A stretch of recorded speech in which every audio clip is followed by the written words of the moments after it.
ಸುವರ್ಣಸೌಧದಲ್ಲಿ ನಡೆಯುತ್ತಿರುವ ಚಳಿಗಾಲದ ಅಧಿವೇಶನದ ಹಿನ್ನೆಲೆಯಲ್ಲಿ ಬೆಳಗಾವಿಯಲ್ಲಿ ನಿನ್ನೆಯಿಂದ 3 ದಿನಗಳ ಕಾಲ ಹಮ್ಮಿಕೊಳ್ಳಲಾಗಿರುವ ಫಲಪುಷ್ಪ ಪ್ರದರ್ಶನ ಸಾರ್ವಜನಿಕರ ಗಮನ ಸೆಳೆಯುತ್ತಿದೆ.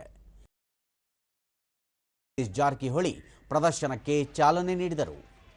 ಶಾಸಕ ರಾಜು ಸೇಠ್, ಜಿಲ್ಲಾಧಿಕಾರಿ ಮೊಹಮ್ಮದ್ ರೋಷನ್, ತೋಟಗಾರಿಕಾ ಇಲಾಖೆಯ ಉಪನಿರ್ದೇಶಕ ಮಹಾಂತೇಶ್ ಮುರಗೋಡ್ ಹಾಗೂ ಮತ್ತಿತರ ಗಣ್ಯರು ಉಪಸ್ಥಿತರಿದ್ದರು.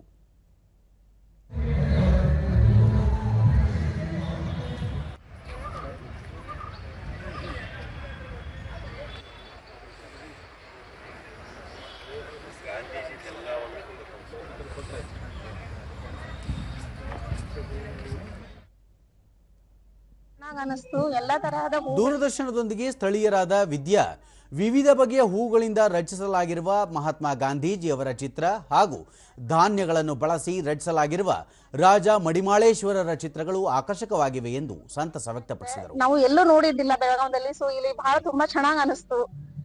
ಮಡಿವಾಳೇಶ್ವರ, ರಾಜ ಮಡಿವಾಳೇಶ್ವರದ್ದು ಒಂದು ಫೋಟೋ ಇದೆ. ಎಲ್ಲಾ ಧಾನ್ಯಗಳನ್ನ ಸೇರಿಸಿ ಒಂದು ಗೋಪುರವನ್ನ ಬಿಡಿಸಿದ್ದಾರೆ. ತುಂಬಾ ಚೆನ್ನಾಗಿ ಅನಿಸ್ತು ಅದು ನೋಡಿ. ಜೋಳ ಆಗ್ಲಿ, ಹೆಸರು ಬೇಳೆಯಿಂದ ಮತ್ತೆ ನವನಕ್ಕಿಯಿಂದ ತುಂಬಾ ಚೆನ್ನಾಗಿ ಮಾಡಿದ್ದಾರೆ ಸರ್. 1920 ಡಾಕ್ಟರ್ ಬಸವರಾಜ ರೇವಣ್ಣವರ್ ಹಲವು ರೀತಿಯ ಹೂಗಳು ಮತ್ತು ಫಲಗಳಿಂದ ಕೂಡಿದ ಪ್ರದರ್ಶನ ಅತ್ಯಂತ ಮನಮೋಹಕವಾಗಿದೆ. ಅದರಲ್ಲಿಯೂ ಹೂವುಗಳಿಂದ ರಚಿಸಲಾಗಿರುವ ಮಹಾತ್ಮ ಗಾಂಧೀಜಿಯವರ ಕಲಾಕೃತಿ ಕಣ್ಮನ ಸೆಳೆಯುವಂತಿದೆ ಎಂದರು.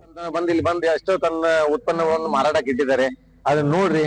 ಆಮೇಲೆ ಹೂಗಳು ಎಷ್ಟು ಚಂದ ಬೆಳೆದಾವಲ್ಲ. ಆಮೇಲೆ ಎಲ್ಲಿ ಮಾಡಿದಾರೆ ಅಂದ್ರೆ ಎಲ್ಲಾ ತರ ಐಫೆಲ್ ಟವರು, ಆಮೇಲೆ ನಿಮ್ದ ಸೈನಿಕರದ್ದು ಆಗ್ಲಿ, ಅವ್ರದ್ದೇ ಭಾವನೆಗಳನ್ನು ಅವನ್ನ ಫುಲ್ ಪುಷ್ಪಗಳನ್ನಾಗಿ ಅವ್ನು ಚೆನ್ನಾಗಿ ಎಕ್ಸ್ಪ್ರೆಷನ್ ಮಾಡಿ ಇಟ್ಟಿದ್ದಾರೆ.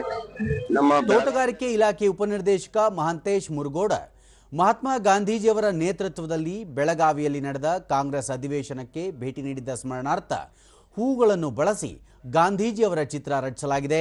ಅಲ್ಲದೆ ಕೇಂದ್ರದ ಬೇಟಿ ಬಚಾವೋ ಬೇಟಿ ಪಡಾವೋದಂತಹ ಯೋಜನೆಗಳ ಮಹತ್ವವನ್ನು ಫಲಪುಷ್ಪ ಪ್ರದರ್ಶನದಲ್ಲಿ ಸಾರಲಾಗಿದೆ ಎಂದು ಮಾಹಿತಿ ನೀಡಿದರು.